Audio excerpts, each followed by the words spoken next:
Biological ক্লকের ওপর গবেষণা চালিয়ে 3 মার্কিন গবেষক জানিয়েছেন সামান্য অনিয়ম দীর্ঘদিন ধরে করলে হঠাৎ মৃত্যু হতে পারে মানুষের। এই অনিয়মের অন্যতম হচ্ছে রাত জেগে থাকা।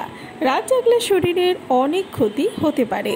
বিশ্ব স্বাস্থ্য সংস্থার প্রকাশিত রিপোর্ট অনুযায়ী দীর্ঘদিন ধরে রাত জাগলে শরীরের ভেতরের ক্ষয় বেড়ে যায়। রাত জেগে কাজ করলে কর্টিজল হরমোনের মতো স্ট্রেস হরমোনের ক্ষরণ মারাত্মক বেড়ে যায়, ফলে রোগ প্রতিরোধ ক্ষমতা কমে যায়। রাত জাগলে খাবার ঠিকমতো হজমও হতে পারে না, ফলে একদিকে যেমন অ্যাসিডিটি বাড়ে, অন্যদিকে ওজনও বাড়তে শুরু করে।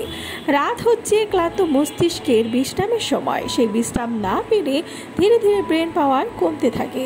রাত জাগার ফলে depression, bipolar disorder, slow cognitive function, স্মৃতিশক্তি লোপ পাওয়া সহ আরও বিভিন্ন সমস্যা দেখা দেয়।